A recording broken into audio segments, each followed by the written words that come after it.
Action. We are back with yet another episode in the podcast Film, Spill and Anime. And today I will be interviewing David about a game that he has been playing for the last 5 or 6 years. Isn't that correct, David? That would be incorrect. I've been playing this game for at tops 2 months. Tops 2 months, indeed. So, let's continue. The 10 years that you had been playing this game, that was correct, yes. And how do you feel about this game? Sorry, I'm messing around. Sorry, okay. So anyways, Oblivion is the name of the game. Yes. Yes, and what's the first name of the game? The first name of the game. What do you mean? I don't understand. It's not just named Oblivion, because that is oblivious, isn't it? Oh.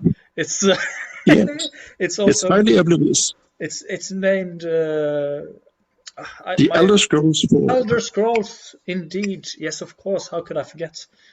Elder Scrolls, I don't know. Elder Scrolls Oblivion, which is the fourth game in the Oblivion series. Yes. I'm sorry, in the Elder Scrolls series, of course.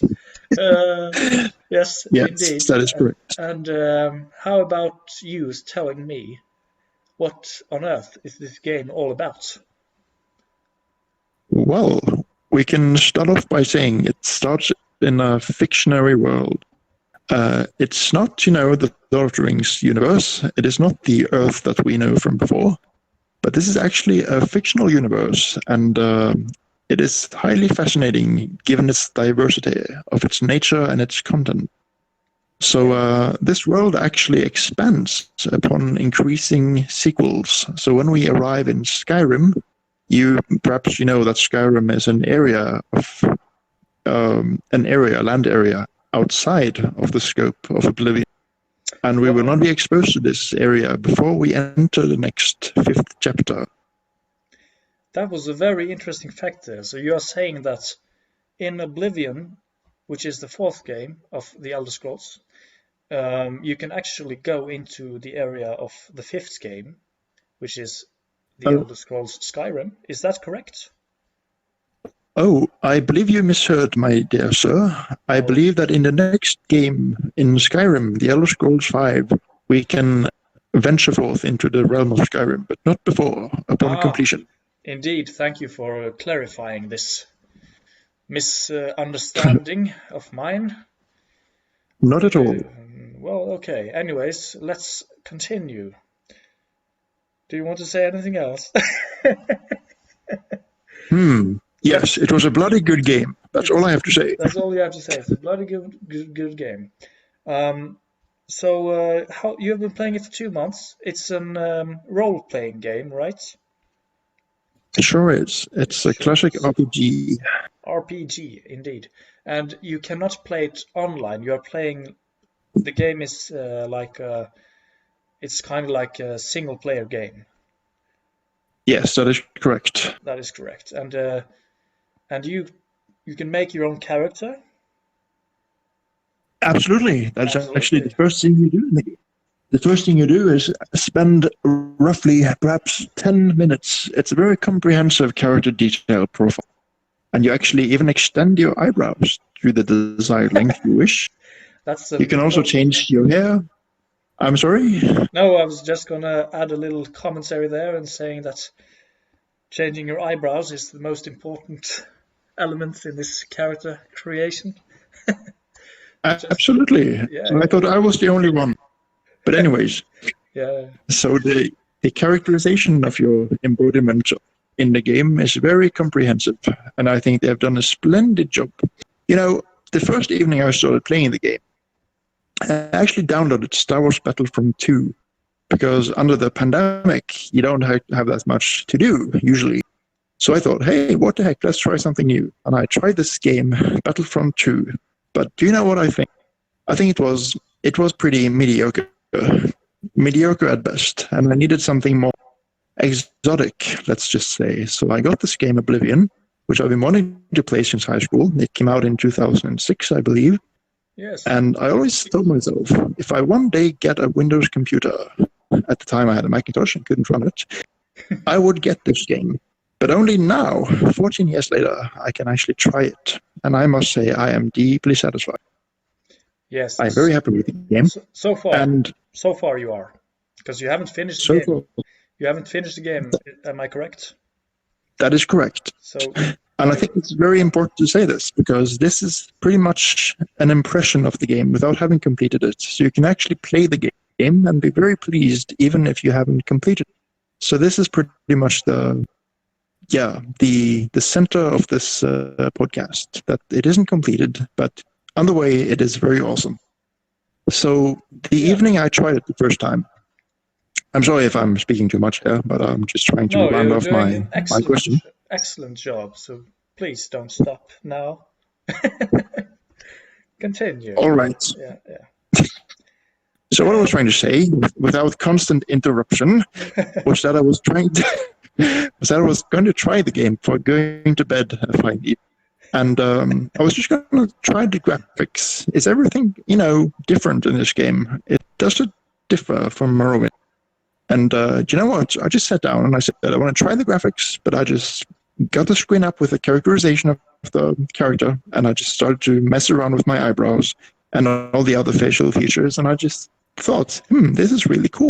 Yeah. I have only designed my own face and my own eyebrows, and already I'm in love with this game. It's very strange.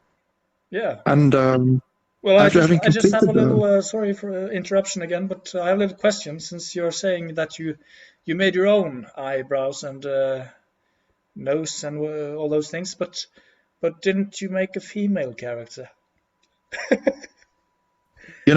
I hope it isn't out of place saying that. I think that's a bit nosy of you to ask about. Yes, you are right. It's not so relevant anyways, so maybe we should... I'm just kidding. Maybe we should go back to the things that you were telling me. You loved the game. You have been playing it. Yes, it's an impression, you said. But how can you say that the story of the game has fascinated you? Is it exciting to play it? Well, that's a very interesting question.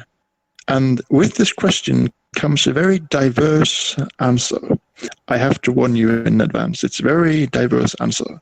Because along with the main quest, just like the predecessor, the Morrowind, you have all these extra side quests. And I just found it intriguing how many and deeply embedding quests there are. You can actually extend and venture forth upon a quest that will just last for hours and hours, not even knowing that it's simply a side quest and not the main story. You can actually just get lost in this game. That is what's fascinating. But does that mean, sir, that you sometimes get confused and you get lost on your way, since you are not entirely sure whether you are going forward in the main plot, or you're going on a side quest taking you far away from your mission? Or is that something that you are actually liking, this kind of thing? Well, yes and no. You could argue that you can get lost and enjoy every step of it, of course. But in the end, I was actually stuck in this first side quests for perhaps an hour or two or so, or even maybe more. Who knows? But in the beginning, I found it very intriguing, very fascinating. Everything was new, all this new landscape and this new side quest. But in the end, I was thinking, is this really where I'm supposed to be? Am I really supposed to invest all this energy and effort and time into this quest that will actually eventually lead me nowhere? So I actually headed out of the side quest. At the time, I didn't know it was a side quest, of course. And I headed back to the center of the map. And in the center of the map, you have this huge castle and this huge, it's like a fortress. Only one way in, you can only go over the water with force, And I didn't find anything there. That was like where the main story had to originate, but it just wasn't there. I didn't find anything. So I just went a little bit nuts. I went a bit crazy because I didn't know where to go. And there were no hints in my log or anything. So I just grabbed a horse. I stole a horse, actually. They tried to kill me for it.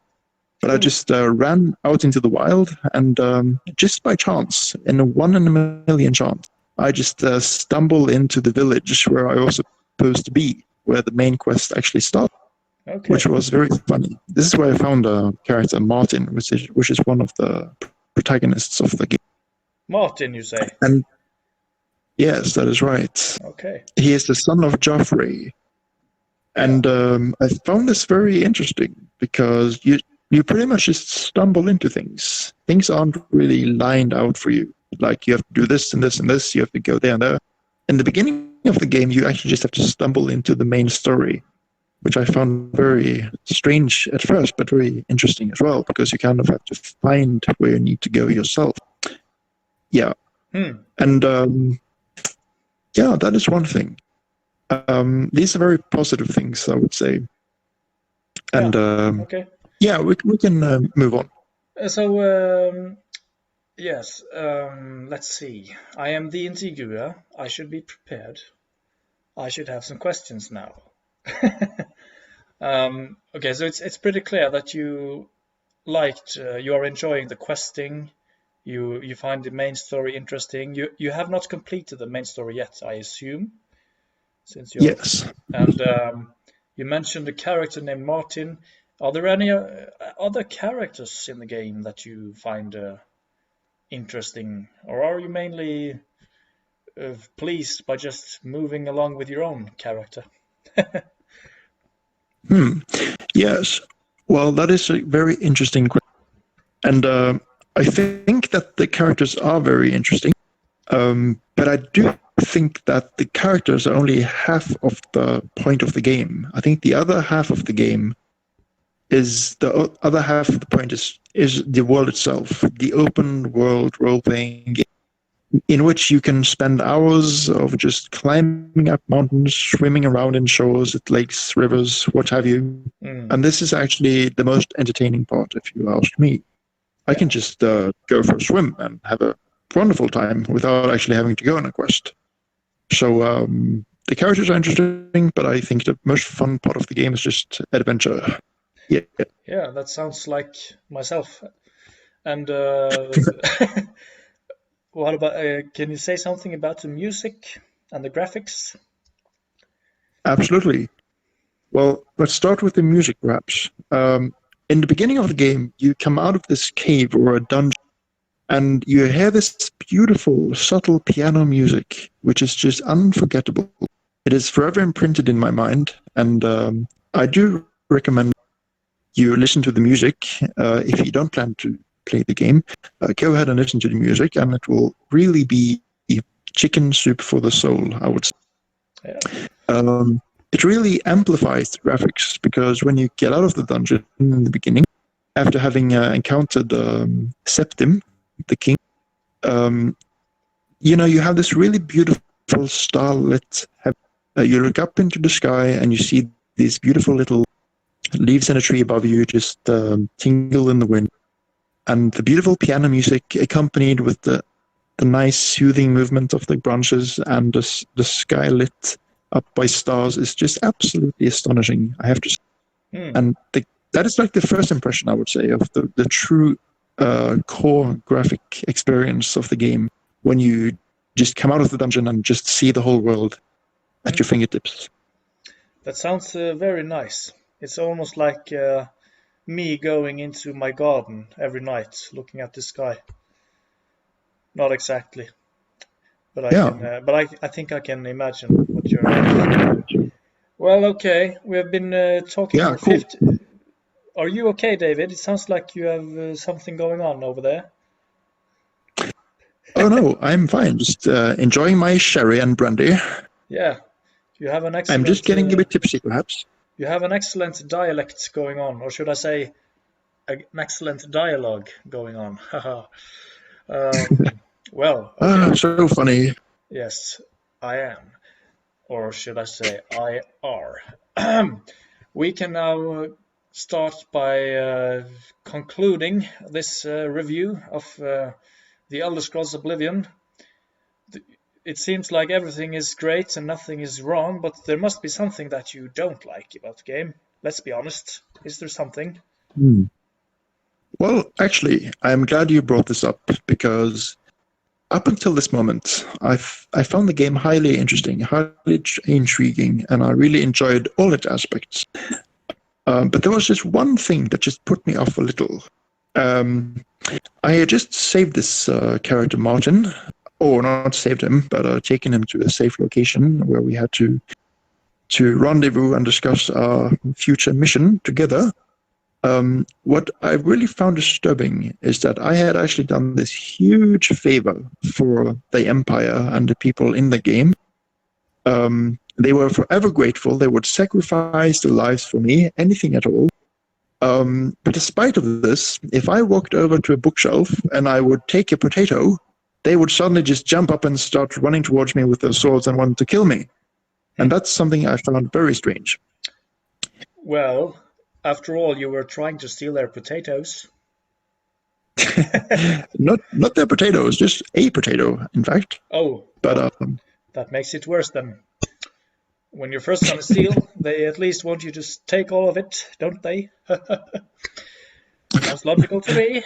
I don't know. How about your logic? That is true. Okay. I guess it's just one of those unwritten rules in life. Never steal people's potatoes. But well, at least not just yes. one. At least not just one when you're first trying, but okay. I'm not gonna go into that this. Is true. I'm not gonna go further with this debate. So that was the only thing you disliked. I guess the game must have been overall pretty good then. Yes, it was pretty good overall.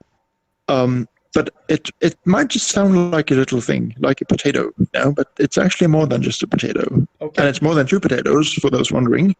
It's actually the whole core programming of the NPCs, the non-playing characters. Oh, yes. I found very strange. Okay. Because all the characters basically have the same core programming. So if I steal a potato in the palace after having saved the world, if I steal a potato out in the market, it doesn't really matter. All the characters have the same core programming, it seems. So they will react in the same way if you take a potato or if you take a little grape or whatever. So that is just something I reacted at. And it actually put me off a bit. I didn't play the game again for a couple of weeks because of this, because it just took away the authenticity of the experience, Yeah. You have this experience where you just venture out into this fantasy world. You're taking a break from your stressful everyday life while enjoying your sherry, of course. And something just bursts your bubble. Your bubble just pops when you just realize that you're not actually in the real world. That people just are programmed. The characters are programmed, and you haven't actually done anyone a favor. It's just basic core programming. And that's something that just put me off a little bit. Yeah, it's interesting, and it's a good thing that you clarified, so I didn't have to think about the potatoes. There was actually some deeper thing here. Yes, and I'm just gonna ask you, by hearing what you just said, you started thinking that you were missing real life. Is that what you're saying? Since you realized that they were all just computers, you were starting to missing, I don't know, real life? Is that why you took this long break from the game? That pretty much sums it up. Okay. I did realize that it is only a game and that perhaps there are other things to do in the real world. So yes, that is true. Okay.